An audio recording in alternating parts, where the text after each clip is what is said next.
A community meeting in Dargaville this afternoon has lifted the lid on homelessness in the town.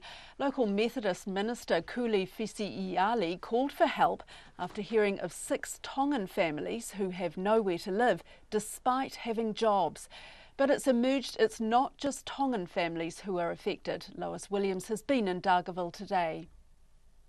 Homeless families, church ministers, masons and social services all got together around the boardroom table at Dargaville's WINS office this afternoon. They were happy for reporters to be there, but WINS was not. It's been unable to help a number of families with emergency accommodation because these are not beneficiaries, they're the working poor. The Kaipara District Mayor Greg Gent, speaking after the meeting, said the so-called Auckland halo effect has finally caught up with Dargaville. The problem New Zealand faces is hitting regional centres like ours. It's amazing, but we're getting Auckland drift up here. People can buy a house here for a half or a third of the price, and that means property values are going up, rentals are going up, and there's a scarcity of rentals, and that's tough for families, for low-income families, really tough. At First National Real Estate agent Jill Wilson says there's just one house listed for rent in Dargaville right now, and it's not ready for tenants. It needs repairs and cleaning. The company manages 167 rental homes in the area, but there's now a serious shortage.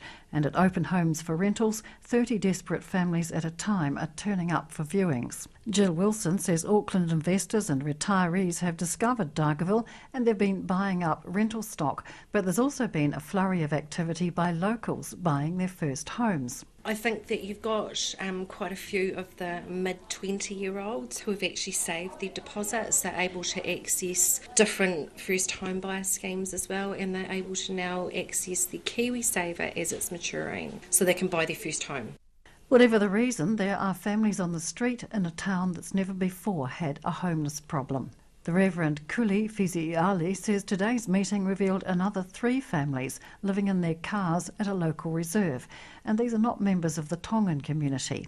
He says the churches and others have decided to contact the owners of any empty houses in the district and ask them if they'd be prepared to allow a homeless family to move in.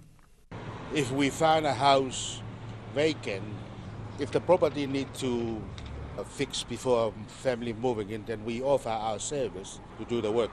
We can do the cleaning, the painting, putting a new carpet or wallpaper and all those kind of stuff. Mr Fisi-Iali's wife Lucy runs a playgroup for the children and mothers of the homeless families, and she finds it hard to talk about their plight without tearing up.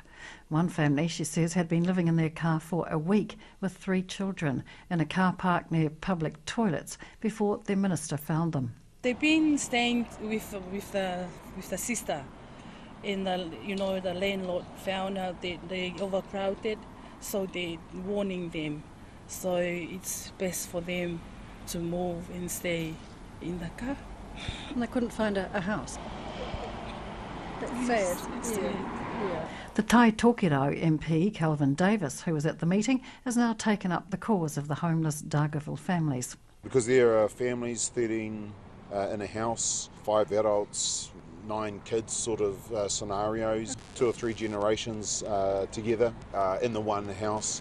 And these are working families too. We're not talking about people beneficiaries, we're talking about families that are struggling just to find a place to live really, find a place close to work, and they're doing the best they can to raise their families and just to get by. The Kaipara Mayor Greg Gent says the council can't afford to get into social housing, but it will investigate ways of using empty facilities like Dargaville's old Polytech building as a stopgap emergency housing facility that could put a temporary roof over the heads of the homeless. Anything, he says, has to be better than living in a car. For Checkpoint, Lois Williams.